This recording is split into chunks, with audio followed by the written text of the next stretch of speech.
Hola, hoy vamos a hacer un experimento un poco diferente, porque queremos hablaros de una cosita muy especial. Pero antes, dejadme compartir con vosotros unas cuantas reflexiones. La historia, entre ellas la historia del arte, entre otras disciplinas relacionadas con la historia, es una mentira, vamos a llamarlo así. No porque la gente mienta, sino porque la historia, al solamente tratar de todo lo que ha pasado en todos los sitios, tiene que simplificar. Y con la historia del arte pasa lo mismo. Y esa simplificación, lógicamente, elimina ciertas cosas. Los historiadores y las historiadoras del arte pues intentan ordenar esos elementos. ¿Y qué elementos tenemos en la historia del arte? Pues tenemos las obras de arte. Imaginad que esto, que es un juguete de construcciones de mis hijos, fueran las obras de arte que se han hecho. Entonces, para empezar, tenemos un problema.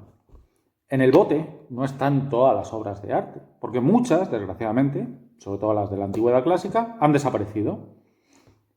Sabemos por testimonios, sabemos por copias, pero muchas han desaparecido. También muchas de la Edad Moderna, también muchas de incluso contemporáneas han desaparecido por muy diversas razones. Entonces, estos son los elementos con los que trabajan los historiadores y las historiadoras del arte.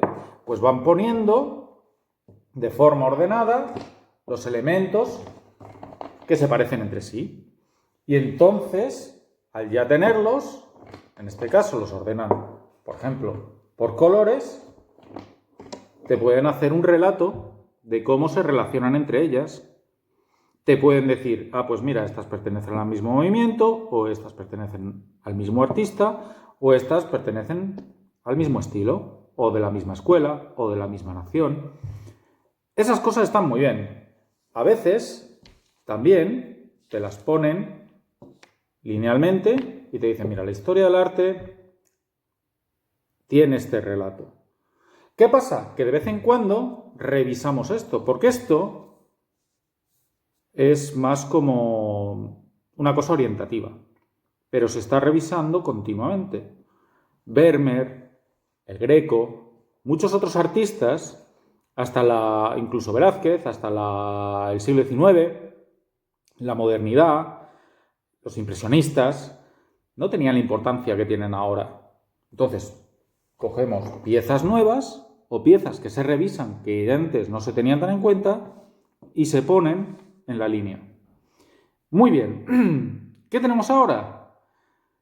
A lo mejor algunos piensan que el tema del que vamos a hablar es simplemente una pieza más, que iría por aquí. Pero si en vez de eso fuera una exposición que reflexiona sobre cómo ponemos las piezas. O más importante, ¿por qué hay un hueco aquí? O más importante, porque esta pieza, que podría ser interesante, no está en ninguna parte. Así que seguidnos porque vamos a hablar de una cosa que lo ha cambiado todo. Seguidnos porque vamos a hablar de invitadas.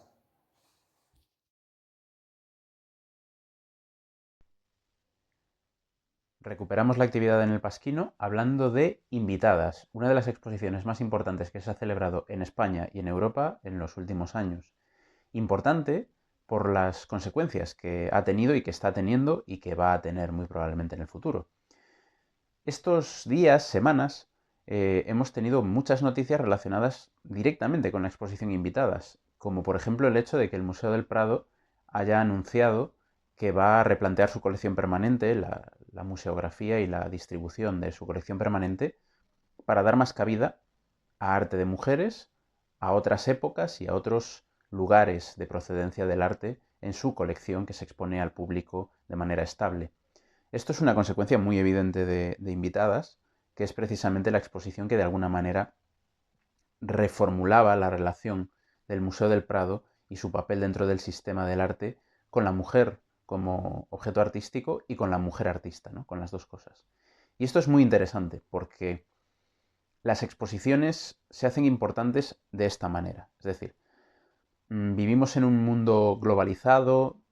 Actualmente, en situación de pandemia, a lo mejor no somos tan conscientes de esa globalización en algunos aspectos, como puede ser el de los viajes o el del turismo.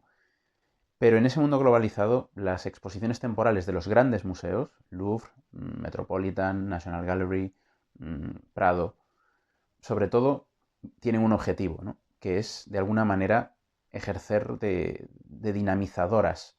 Las exposiciones temporales, si veis el histórico de exposiciones temporales de cualquier gran museo, veréis que la mayoría de ellas están dedicadas a grandes nombres de la historia del arte, a grandes movimientos o a obras muy famosas. Esas tres cosas se llevan la palma, ¿no? Y la prueba es que casi de manera cíclica podemos ver los mismos nombres de los mismos artistas, sobre todo hombres, girando por las diferentes exposiciones temporales. Por ejemplo, pues Caravaggio. Exposiciones temporales de Caravaggio. En los últimos 10, 15, 20, 30 años se han celebrado muchísimas. O directamente sobre él o relacionadas con su obra.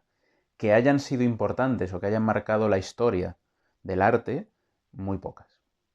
Si es que ha habido varias, ¿no? No sé. Estoy así poniendo el ejemplo de Caravaggio, tampoco quiero ser muy exhaustivo en este sentido, pero podría ser Caravaggio, podrían ser los impresionistas, podría ser Frida Kahlo, podrían ser diferentes figuras histórico-artísticas que se utilizan un poco, diríamos, como reclamo, como decir, oye, ven a mi museo que tengo una exposición de X. Y X se suele despejar en este tipo de ecuaciones con un nombre famoso de artista famoso, sobre todo, como digo, hombres. En ese contexto, la exposición invitadas es tremendamente valiente porque rompe con esa línea. Si vemos cuáles son las personas a las que se le dedica normalmente esas grandes exposiciones, veremos que Invitadas no encajaba en absoluto en esta idea, porque Invitadas era una exposición que lo que planteaba era recuperar nombres de mujeres artistas y al mismo tiempo aprovechar esto para replantear cómo la historiografía ve el trato a la figura de la mujer en la historia del arte del siglo XIX y principios del XX.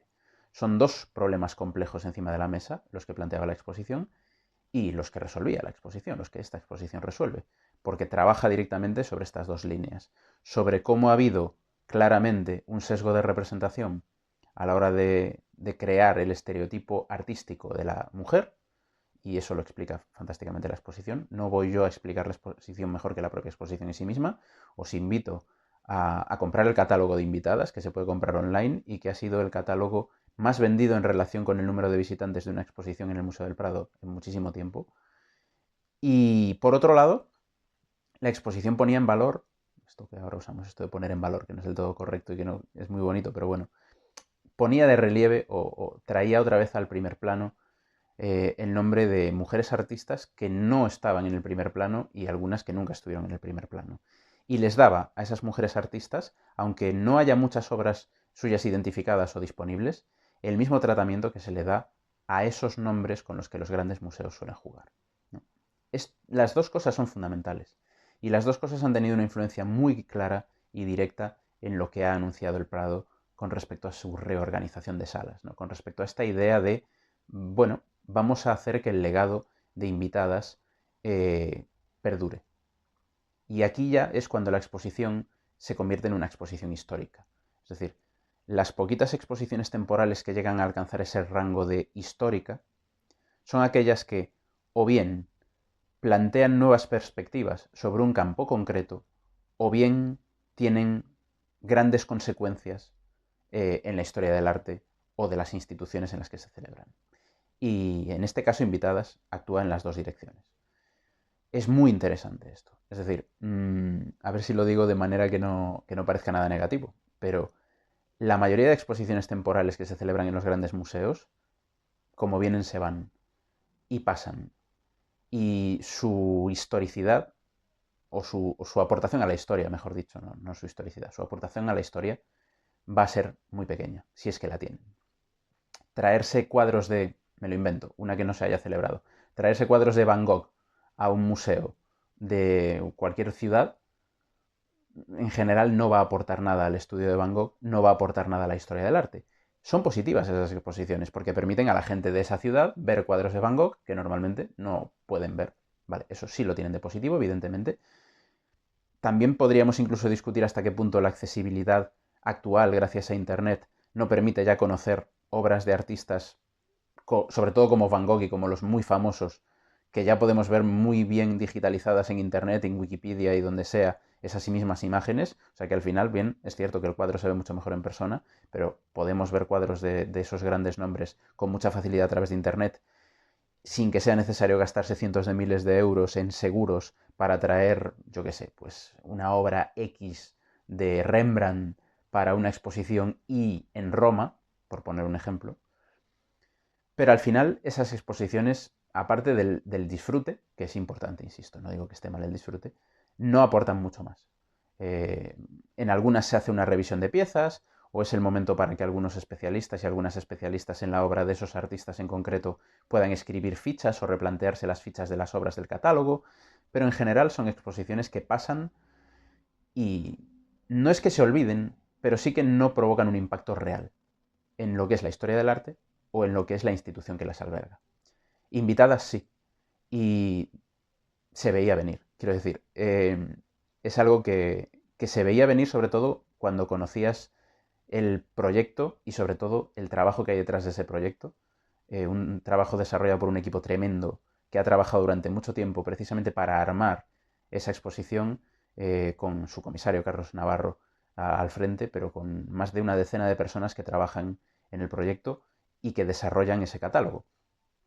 Yo recuerdo que cuando se inaugura Invitadas yo escribí una crítica, modestamente porque yo no soy crítico de arte, pero evaluando lo que creía que iba a aportar esa exposición. Y la verdad es que ha aportado incluso más de lo que se podía esperar. Porque el hecho de que ya en tan poco plazo de tiempo, con la exposición que todavía no se ha clausurado, y teniendo en cuenta las circunstancias en las que estamos, que son muy complejas para todos los museos, el hecho de que el Museo del Prado ya anuncie claramente que va a replantearse la organización de las salas para que el legado de invitadas esté presente, pues eso es precisamente lo que hace una exposición importante y lo que hace una exposición histórica. Si ya era histórica en el momento de celebrarse, en el primer día, ahora lo es con más razón todavía, porque va a influir en la manera en la que el Museo del Prado se presenta al mundo. Y el Museo del Prado no es un museo cualquiera, es uno de los museos más importantes de Europa y uno de los más influyentes del mundo, sobre todo en lo que se refiere a la mirada sobre el arte clásico. ¿Qué debería pasar a partir de ahora? Pues evidentemente esto no se debería quedar aquí. Es decir, el Prado ha anunciado que se va a replantear esa colección permanente, tendremos que ver cómo, de qué manera, los detalles de ese replanteamiento son importantes y, en buena medida, lo que probablemente va a generar es el típico efecto dominó, que no suele ser tan fugaz como un efecto dominó de fichas de dominó cayendo una detrás de otra en el mundo de las instituciones culturales, pero que sí se va a apreciar, ya que el Prado ha tomado esta decisión a raíz del éxito de público y crítica de invitadas, veremos otras instituciones que se van a mover en la misma dirección, muy probablemente. Y veremos en los próximos años, y esto sí que hay que verlo a distancia, porque el plan expositivo de las instituciones ya está hecho con años de antelación, así que les va a pillar el toro y no van a poder tener una gran exposición de mujeres artistas para el año que viene, probablemente, y menos con las restricciones de medios que existen por culpa del COVID. Pero veremos en los próximos años otros museos importantes, grandes, medianos y pequeños, museos locales, museos regionales, museos provinciales, que muy probablemente se van a plantear, por un lado, líneas similares a la de invitadas, es decir, replantearse cuál es la presencia de mujeres en su colección y cuál ha sido la relación de ese museo con las mujeres en general, tanto como artistas como objeto artístico, y, sobre todo, que las propias artistas que han estado presentes en invitadas, ahora veremos con mucha probabilidad o con mucha seguridad que van a protagonizar también otras exposiciones. Porque esto también ocurre. Cuando los grandes museos de repente ponen su mirada en un artista, hombre o mujer, que no había gozado de atenciones, al momento lo que ocurre es que otros museos dicen, oye, pues mira, es interesante, podemos también nosotros hacer una exposición sobre esta figura. Es muy bonito poder asistir a esto como público, ¿no? Es muy especial que esto esté sucediendo justo delante de nuestros ojos y en nuestra época, porque no pasan tan frecuentemente este tipo de cambios en instituciones culturales y en museos. Los museos, por sus características, tienden a ser espacios que se mueven despacio. Y cuanto más grande y más importante es el museo, más cuesta moverse, ¿no? Por eso precisamente yo creo que es una grandísima noticia que el movimiento haya sido tan ágil, ¿no? Y que ya mismo esté el Museo del Prado anunciando esto. Yo creo que es un empuje y un impulso muy importante. Queda muchísimo trabajo por hacer, evidentemente. Y ahora la pelota está en muchos más tejados, que es lo que importa, ¿no? La pelota ya no solo está en el tejado del Museo del Prado, que reacciona, sino que la pelota está en el tejado de muchas otras instituciones y museos que esperemos que también reaccionen en la misma dirección, porque al final de lo que se trata es de que la historia del arte, como cualquier disciplina humanística, responda a las demandas que hacemos en el presente sobre esa disciplina y a darnos una imagen lo más completa posible del pasado. Hasta ahora, esa imagen pues será muy sesgada. Bueno, al fin os traemos el vídeo sobre la exposición de invitadas. Era un vídeo que yo también tenía muchísimas ganas de hacer. Y antes que nada, antes de empezar con él, tengo que hacer un pequeño disclaimer, y es que por razones obvias no he podido visitar la exposición. Tengo muchísimas ganas, dudo mucho que de aquí al 14 de marzo, que creo que es cuando cierra, me dé tiempo. Pero bueno, tengo por ahí el catálogo, le he echado un ojo. Y os digo esto ¿por qué? Pues porque personalmente, al no haber visto la exposición, no os voy a hablar ni de las obras, no os voy a hablar ni del contenido, de los textos de sala, ni de la museografía, ni de nada de esto, porque no lo he podido ver. Pero sí que os vengo a hablar de toda la polémica que ha habido en torno a la exposición, porque ha sido una polémica que sí que he seguido. He leído muchos artículos que hablaban sobre ella. Y bueno, aquí os quiero dar un poco mi opinión sobre algunos de estos temas que han sido pues, los más criticados. Tema número 1. El primero de todos yo creo que es el hecho de que el comisario de la exposición sea un hombre. Esto ha sido muy criticado. Se ha defendido que quien tenía que haber comisariado esta exposición era una mujer. Y a mí esto, pues evidentemente me hubiese parecido muy bien, pero no me parece mal que haya sido un hombre, en este caso Carlos G. Navarro, quien haya comisariado la exposición. ¿Por qué? Básicamente porque desde los feminismos lo que las mujeres pedimos es que los hombres se hagan responsables de sus actos, que hagan autocrítica, que se cuestionen todas aquellas acciones pasadas, todo aquello que hicieron en un pasado, que se cuestionen también a sus privilegios, que los revisen. Básicamente es esto, que hagan autocrítica. Entonces yo creo que en este sentido el comisario ha hecho esta autocrítica, es decir, ha hecho lo que desde los feminismos le estamos pidiendo. Ha cogido todo un siglo y ha revisado cuál fue la actitud y el trato que los hombres dieron a las mujeres de la sociedad, así como de una forma muy general, pero también a las mujeres artistas, ¿no? Por lo tanto, esta autocrítica yo sí que la veo y sí que me parece muy bien pues, que en este sentido, justamente por esto, pues sea un hombre que la haya comisariado. Creo que estamos siendo muy injustas e injustos por lo que respecta a este aspecto, ¿no? Creo que durante los últimos meses, no tanto años, pero bueno, también ha habido muchas publicaciones en las que otros hombres han hablado sobre cuestiones relacionadas con el feminismo, con la perspectiva de género dentro del ámbito de la historia del arte, y no se les ha criticado tantísimo y no han recibido tantas críticas como las que ha recibido Carlos en este caso, ¿no? Era un poco esta idea de, es que otra vez los hombres nos vienen a explicar cosas. Bueno, es que en esta ocasión se le ha criticado mucho, pero en otras ocasiones hemos aceptado que otros hombres nos estuviesen explicando cosas, por decirlo de una forma muy general. Y uno de los aspectos muy relacionado con esto, que también se le ha criticado mucho, ha sido el supuestamente no tomar como referencia a las opiniones de grandes expertas sobre la temática, ¿no? Por ejemplo, Estrella de Diego, que a mí esto me sorprende bastante, porque es que no se ha tenido en cuenta a las asociaciones feministas y a las teóricas.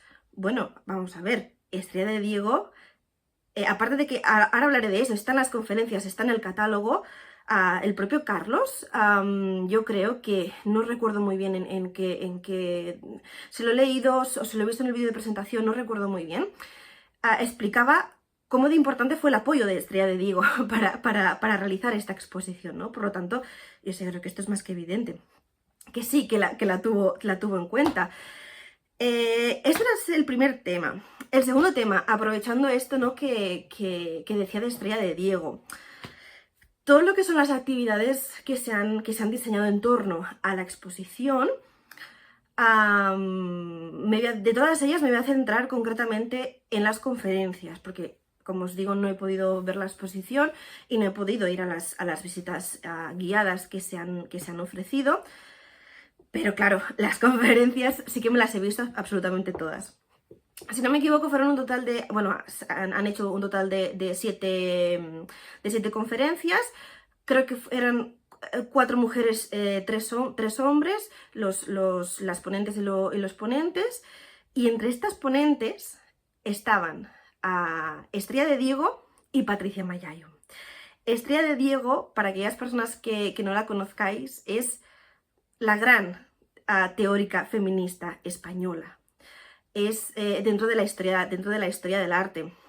Es experta en mujeres artistas del siglo XIX. Su tesis fue precisamente esa. Entonces, Estrella de Diego conoce perfectamente toda esta temática. Es experta, insisto, es la experta del siglo XIX.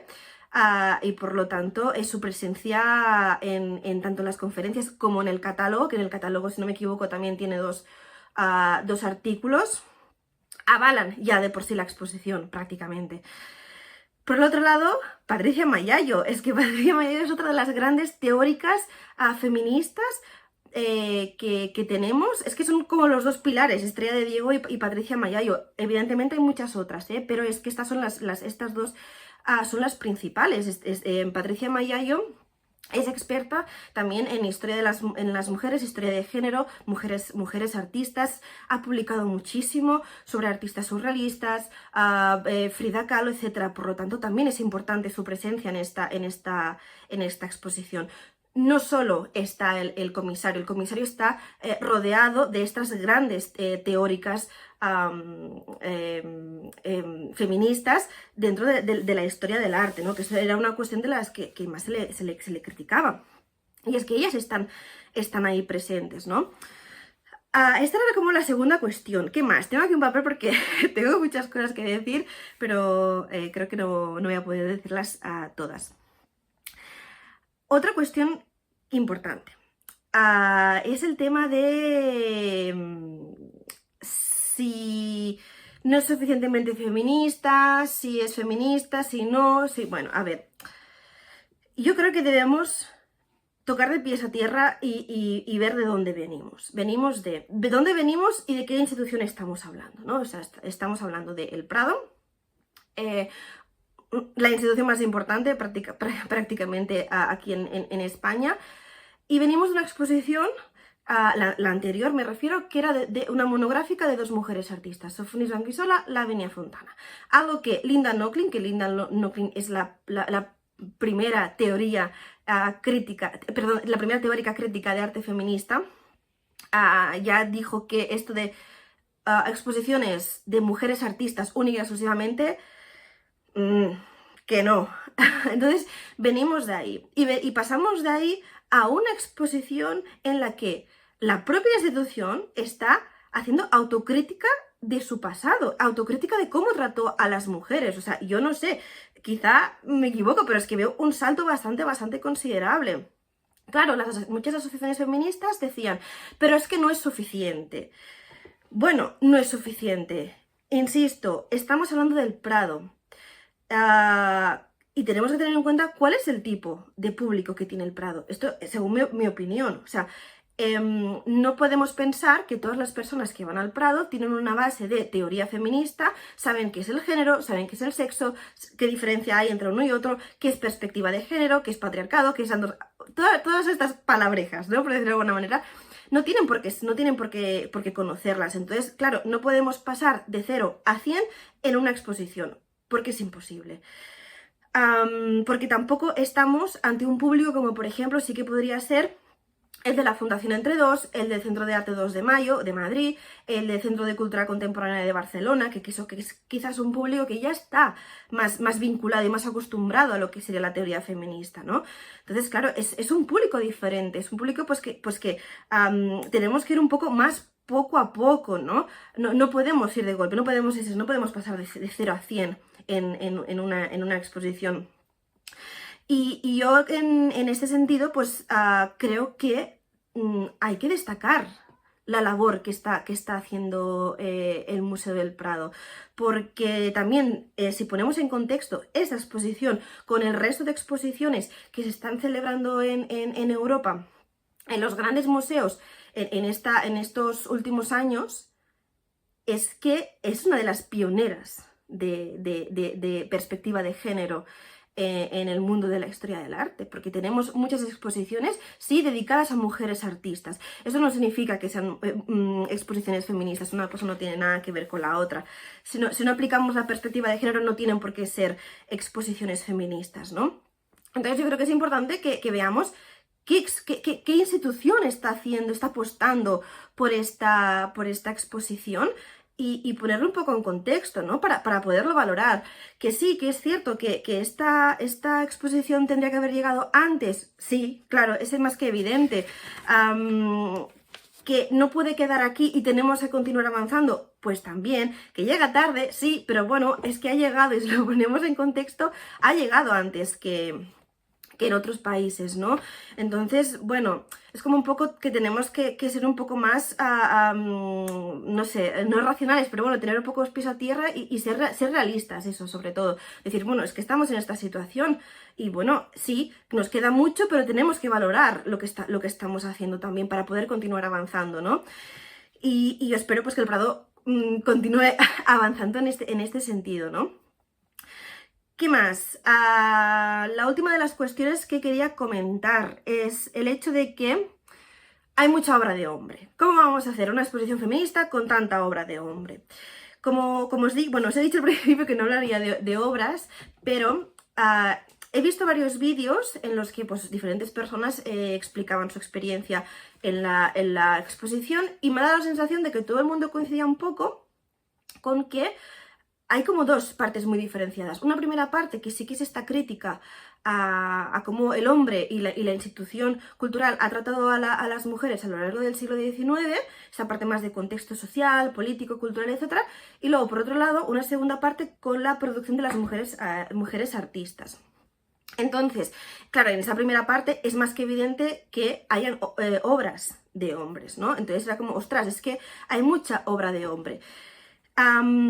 Aparte de que si estamos haciendo una crítica sobre cómo ha tratado a la sociedad a las mujeres, lo veo lógico que haya obras de hombres artistas. Tenemos que tener en cuenta que una cosa no quita la otra. Es decir, que haya obras de artistas hombres no significa que no podamos tener un discurso feminista, en absoluto.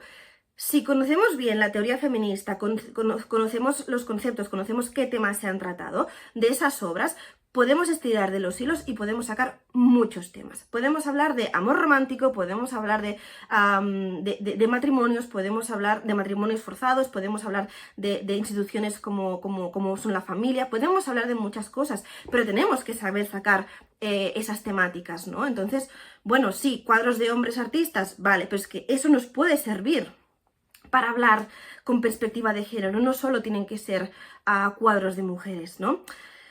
Y más o menos esto era lo que quería comentar desde mi punto de vista, lo que os digo, pues lo que he visto a través de toda esta gran polémica que ha habido. No sé qué pensaréis.